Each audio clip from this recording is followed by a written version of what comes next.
Hello guys! Welcome to my channel bank Nifty masters. ఈరోజు bank Nifty market update గనుక మనం చూసుకుంటే 225 points market అయితే గెయిన్ అయ్యి 55,509 దగ్గర మార్కెట్ అయితే క్లోజ్ అయింది.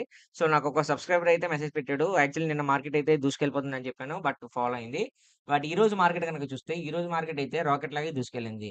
సో, మనం చెప్పిన ఇది అంటే వర్కౌట్ అవ్వలేదని అనుకోవద్దు. వెయిట్ చేయండి. అంటే ఈవెన్ అంటే 1 డేలోనే మనం చెప్పినట్టు జరిగిపోవాలి అంటే నేను కోట్లు, కోట్లు సంపాదించాలి.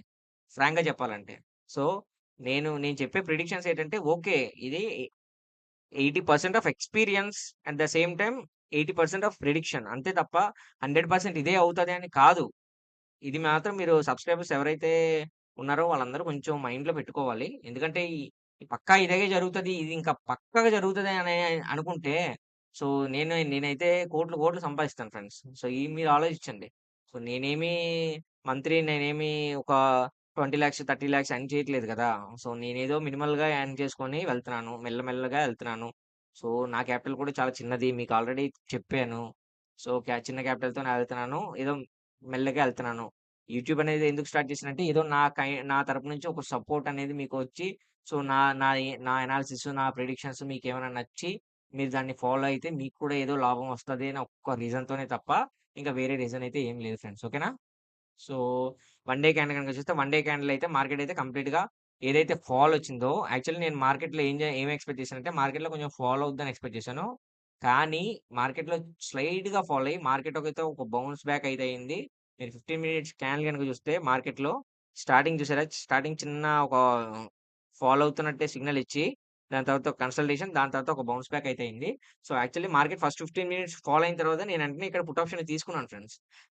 పుట్ ఆప్షన్ తీసుకున్నాను. యాక్చువల్లీ నా టార్గెట్ అయితే ట్రిగ్గర్ అవ్వలేదు. స్టాప్ లాస్ అయితే హిట్ అయింది. హిట్ అయిన తర్వాత మార్కెట్ అనేది ఒక కన్సల్టేషన్ తర్వాత ఎప్పుడైతే బౌన్స్ బ్యాక్ అయిందో, ఇక్కడ నాకు ఒక మొమెంటమ్ కనిపించిందనమాట. ఓకే. ఇక్కడ మనం కాల్ తీసుకుంటే మనం ఒక ప్రాఫిట్ అనేది ఎక్స్‌పెక్ట్ చేయొచ్చు అని. దాన్ని బేస్ చేసుకొని నేను ఎంట్రీ తీసుకున్నాను. సక్సెస్‌ఫుల్‌గా అయితే నేను క్యాప్చర్ చేసుకున్నాను ప్రాఫిట్ అనేది. దాని తర్వాత మార్కెట్ అనేది ఒక రేంజ్‌లోకెళ్ళి మార్కెట్ మళ్ళీ ఫాలో అయింది. సో, ఎనీవేస్ మనకు మార్కెట్‌లో అయితే కొంచెం పాజిటివ్‌గానే ఈరోజైతే క్లోజ్ అయింది. సో, ఇంకా రేపు మార్కెట్ ఎలా ఉండబోద్ది? రేపు మార్కెట్‌లో మన సపోర్ట్ అండ్ రెసిస్టెన్సెస్ ఏ విధంగా ఉండిపోద్దో క్లియర్‌గా చెప్తా చూడండి. ఫస్ట్ అయితే టార్గెట్ అయితే స్టాప్ లాస్ అయితే ట్రిగ్గర్ అయింది. దాని తర్వాత టార్గెట్ హిట్ అయింది. సో, ఇంకా వన్ డే క్యాండిల్ గనుక చూస్తే వన్ డే క్యాండిల్ అయితే మార్కెట్‌లో ఒక రేంజ్ మొమెంటమ్ అయితే జరిగింది. అంటే యాక్చువల్లీ నిన్న రెసిస్టెన్స్ జోన్ ఏదైతే ఉందో ఆ లెవెల్ అయితే బ్రేక్‌ఔట్ అవ్వలేదు. అందుకే మనం రేపేం చేస్తామంటే, రేపటి ప్లాన్ ఆఫ్ యాక్షన్ ఏంటంటే, ఈ లెవెల్ ఎప్పుడైతే బ్రేకౌట్ అయ్యి 15 మినిట్స్ క్లోజ్ అవుతదో, అప్పుడే మీరు కాల్ ఆప్షన్ తీసుకోండి. లేదు మళ్ళీ ఈ లెవెల్ బ్రేకౌట్ అవ్వకుండా ఒక హ్యూజ్ గ్యాప్ అప్ అయ్యి, ఒక 15 మినిట్స్ క్యాండ్‌లో ఒక బుల్లిష్ క్యాండిల్ వచ్చిందనుకోండి, అప్పుడు కాల్ ఆప్షన్ తీసుకోండి. లేదు ఒక ఫాల్ వచ్చిందనుకోండి, అప్పుడు వెయిట్ చేయండి. ఓకేనా? సో, ఎనీవేస్ మార్కెట్‌లో అయితే రేపైతే కొంచెం చెప్పలేమన్నమాట. ఈ లెవెల్ బ్రేకౌట్ అయితేనే ఎంట్రీ అనేది తీసుకోవాలి కాల్ ఆప్షన్‌కి. పుట్ ఆప్షన్‌కి అయితే మాత్రం కొంచెం రిస్క్ అన్నమాట. తీసుకోవడానికి కొంచెం అవాయిడ్ చేయండి. మాక్సిమం కాల్ ఆప్షన్ సైడే ఉండండి. ఎందుకంటే మార్కెట్‌లో చార్ట్ చూస్తే ఇక్కడ నుంచి కొంచెం బౌన్స్ బ్యాక్ అయ్యే అవకాశాలున్నాయి. చూద్దాం. ఓకేనా?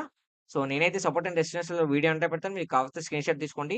తిరిగి మళ్ళీ మన రేపటి వీడియోలో మళ్ళీ మనం కలుద్దాం. నా వీడియో గనుక నచ్చితే వీడియోని లైక్ చేసి ఛానెల్ అయితే సబ్స్క్రైబ్ చేసుకోండి. ఓకేనా ఫ్రెండ్స్? Thanks for watching.